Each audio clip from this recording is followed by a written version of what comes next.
a passo de um inventário judicial, caso ele seja litigioso.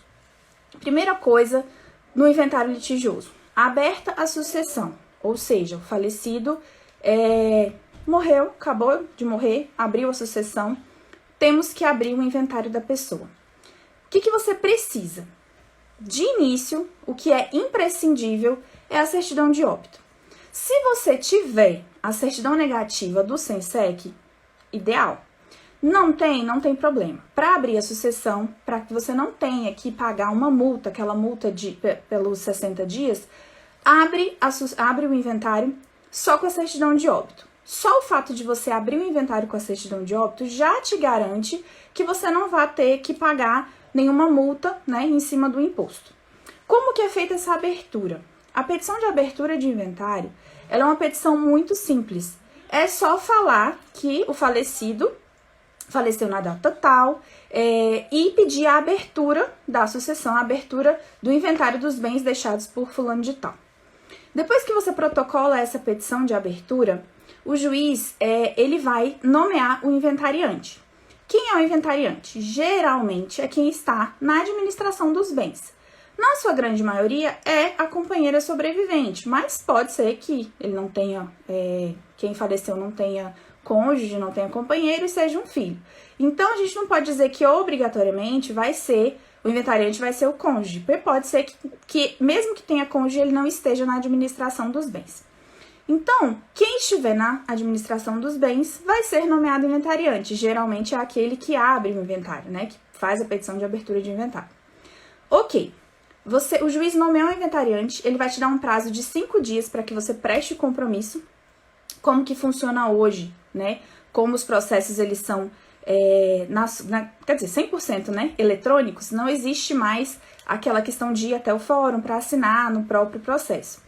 Ele vai disponibilizar no processo judicial um termo, você vai imprimir, dar para o seu cliente assinar, depois você vai digitalizar e anexar aos autos. Depois que o inventariante prestou o compromisso, vai abrir um prazo de 20 dias para que sejam apresentadas as primeiras declarações. O que são as primeiras declarações? Aí sim, nas primeiras declarações, você vai dizer qual é a situação do falecido. O falecido era casado, ou em união estável, ou era viúvo, deixou tais e tais bens, deixou tais e tais dívidas, deixou tantos herdeiros. Aqui você não vai fazer proposta de partilha, tá? Isso é um momento mais pra frente. Lembrando que a gente tá falando do inventário judicial. Se a gente estivesse falando do arrolamento, você poderia sim fazer a proposta de partilha, apesar de que alguns juízes não aceitam, mas outros, por uma questão de economia processual, aceitam.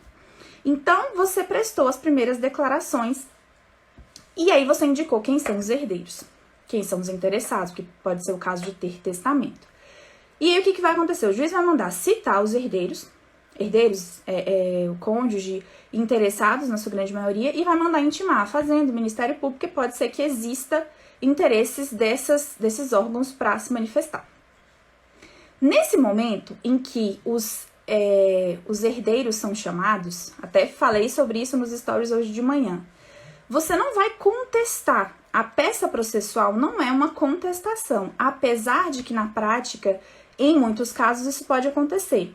Mas é um momento para que você se manifeste sobre a nomeação de inventariante, sobre algum bem que foi deixado de fora da partilha não, né, da lista de bens. Você pode impugnar a qualidade de herdeiro que foi imputada a alguém. Então, é o momento em que você vai dizer para o juiz se você concorda ou não com aquilo que está sendo falado ali. Então, é o momento em que você vai, inclusive, dizer para o juiz se você recebeu algum bem ou não, se houve uma antecipação de herança ou não. É o momento em que você como herdeiro que foi intimado, é o seu momento de alegar tudo. Nesse caso prático que eu estou agora, a gente está discutindo, inclusive, a qualidade da companheira sobrevivente como herdeira. Porque existem casos em que, pelo fato de existir uma união estável, não legalizada, né, judicialmente falando, muitos herdeiros tiram a companheira da sucessão, não colocam ela como uma herdeira necessária. E aí é o momento, inclusive, da herdeira se manifestar, da companheira se manifestar e exigir sua qualidade de herdeira. E aí, no caso, o que ela pode ser que ela faça? Ou ela peça a suspensão, né, do processo para que ela possa reconhecer essa união estável judicialmente, ou ela pode tentar, através dos documentos que ela tem, dentro do próprio processo, comprovar a sua união estável. Ok, os herdeiros já apresentaram as suas primeiras declarações, ou já se manifestaram a respeito das primeiras declarações, e agora? Agora a fazenda vai se manifestar, porque nesse momento em que os herdeiros vão se manifestar, eles podem, inclusive, questionar os valores que foram atribuídos aos bens. E aí, a fazenda tem essa oportunidade de se manifestar, porque a fazenda é extremamente interessada. Por quê? Imposto, recolhimento de imposto, ITCMD.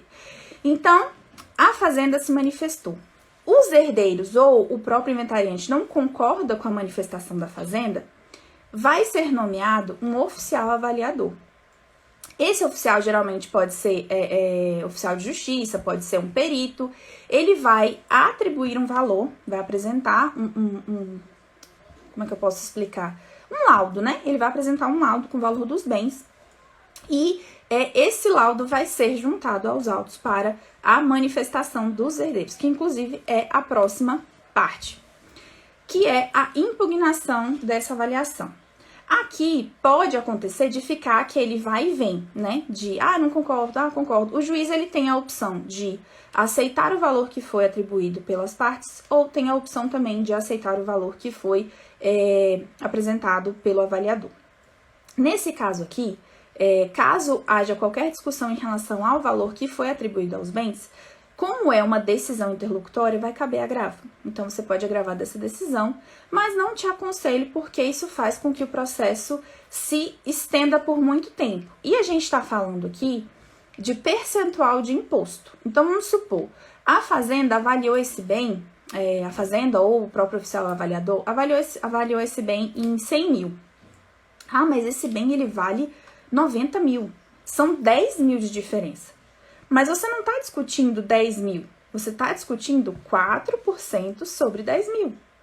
Então, às vezes não compensa 4% aqui no Distrito Federal, né? Você está discutindo a alíquota que vai ser aplicada sobre esse imposto. Então, às vezes, não compensa você entrar num embate desse por conta desse valor, tá? Então, dica que eu te dou. Se o valor for muito exorbitante, a gente tá falando de um patrimônio de 2 milhões e o patrimônio vale 1, aí sim compensa você impugnar. Mas se não, como diz, vida que segue. Ok, sanamos essa questão das avaliações, tá tudo certinho.